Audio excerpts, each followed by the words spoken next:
네, 이렇게 국민적 감정이 이런 흉악범들을 보고서는 사형을 선고해야 된다, 최소한 무기징역을 선고해야 한다라고 하지만 어쨌든 이등의 양형 기준들 때문에 이러한 형이 선고되기에 조금 어렵다는 거에 이제 국민들이 이제 뭐 이런 피의자들과 더불어 사법부에도 조금 분개를 하는 게 아닌가 싶은데요.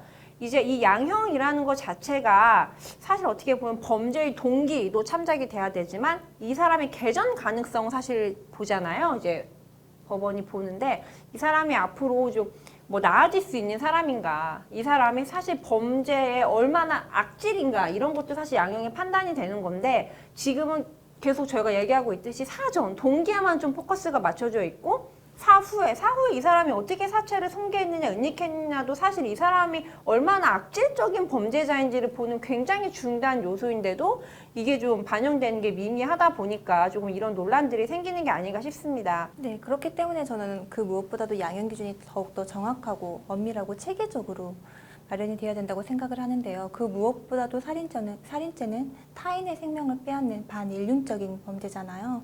그렇기 때문에 토막살인이나 특히나 이제 시체 유기, 훼손과 같은 죄에 대해서는 지금 없는 이와 같은 양형 기준을 엄밀하고 체계적으로 세워서 다시는 이와 같은 반복된 행위가 발생되지 않았으면 좋겠습니다.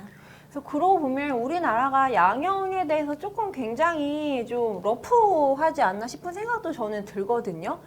아까도 저희가 주치감경도 계속 좀 말씀을 하면서 좀 잠시 붕괴를 하기도 했는데 가중 사유보다 감경을 해주는 케이스가 좀 더 많은 것 같아요. 아무래도 뭐 이제 범죄자를 벌하는 데 목적이 있냐, 예방하는 데 목적이 있냐, 이런 거대로 이제 각 나라마다 정책이 이제 포커스가 어디에 맞춰져 있냐에 따라서 좀 다르긴 한데 우리나라는 아무래도 이제 예방 쪽에다 이제 선진국일수록 물론 그렇지만 예방 쪽에도 물론 이제 초점이 많이 맞춰져 있다 보니까 뭐 미국 같은 데 보면은 뭐 징역 무슨 뭐 320년 뭐 이런 형도 사실 있잖아요. 근데 우리나라는 뭐 그냥 무기징역 해놓고 이제 계속 수용생활 잘하면서 모범수다 이러면은 뭐 감경돼서 15년 있다가 나오기도 하고. 그래서 어떻게 보면 저도 그 조도순 씨가 출소가 얼마 안 남았다고 하는데 그런 이제 극악 흉악범죄자들이 이런 기간만 있다가 출소한다는 것이 어떻게 보면은 좀 안타까운 부분들이 아닌가 싶은 생각도 들거든요.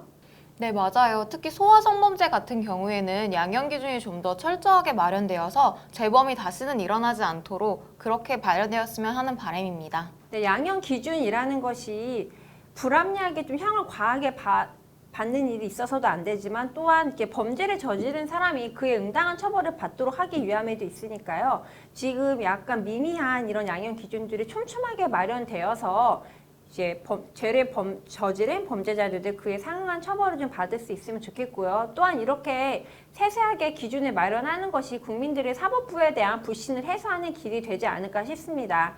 더 이상은 그래서 이런 잔인한 사체 손괴나 은닉 그리고 뭐 소아 성범죄자들 이런 분들이 양형 기준을 이용해서 좀 가벼운 처벌을 받음으로써 좀 법을 이용해서 국민들의 붕괴를 사는 일이 없도록 이런 양형 기준에 대한 촘촘한 기준 마련이 필요하면 좋겠고요. 더 이상 이런 흉악하고 극악 범죄자들이 나오지 않았으면 하는 바람입니다. 지금까지 양형 기준에 대해서 이야기를 나눠본 핫스타그램이었습니다.